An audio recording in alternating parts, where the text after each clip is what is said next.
Hey, somebody emailed me and said, Dane, why are you motivated? I don't know. It could be a whole bunch of different things. It could be I listened to, something before I started training today.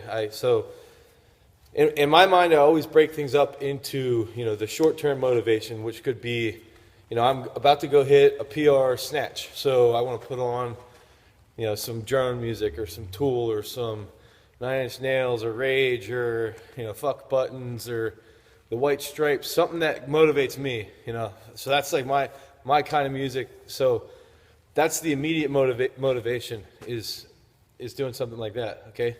And then the moderate motivation would be waking up every morning and being like, okay, I got to go train. So what does that for me? I love making coffee in a French press. I love driving over, putting on some decent music.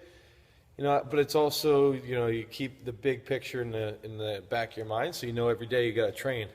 Or in the morning I might read something from Cale Sanderson's blog, or Dan Gable's Sports Century or something. I remember being in college, my brother and I used to watch video clips from Rodney Harrison. He was a safety, and how he was a really charismatic guy. He still is, and he would talk about how he loves the smell of Sundays for football and being in the NFL. He loves the smell of dirty football pads.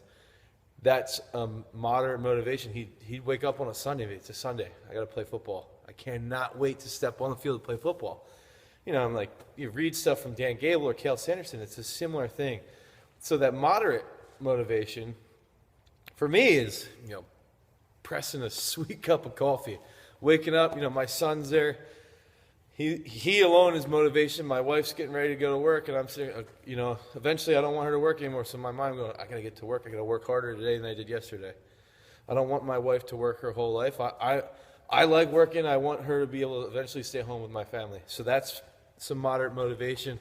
And I had a buddy who, John Callis, used to tell me when he'd cook liver, that got him jacked up because his uncle, when they were in high school, used to make him eat liver all the time. And now when he smells liver, he gets his blood boiling, and he gets ready. He wants to go train.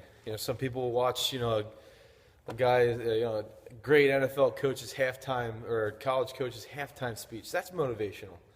And then, long-term motivation is, what do you have to offer to the world? And I've touched on this before in previous motivation video, but it's, what do you have to offer? And that's when you can sit there and you start. In my mind, I start making comparisons to, getting a PhD or getting a master's degree. Guys, my college throws coach always said when he got his graduate degree, the big thing his professors pounded into him was to say, will your science, let's say you're into exercise science, will your study that you're doing have an impact on the exercise science world? Or let's say you're an aerospace engineer and you're doing some research. Will your research have an impact, positive, on the aerospace engineering field? So you take that and you apply it to everyday life, and you sit there and go, okay, is what I'm doing going to impact my immediate family, my mom, my dad, my brother, my sister, my son, my wife? Will it impact my town? So the little small town I live in, will it impact people in a greater area? Will it impact people on the internet? And that's when you start thinking, that's, and I'm not saying that everybody has to do it, but you have to sit there and say, what is my long-term goal? What is something creative that I want to provide the planet with that will be positive? So that you get that in your head, then you become more and more creative. You become more and more motivated, because every day you start to realize, like, I'm running out of time. I got to get this stuff done. I want to do more. I want to make something else creative. I want to do this. I want to do that.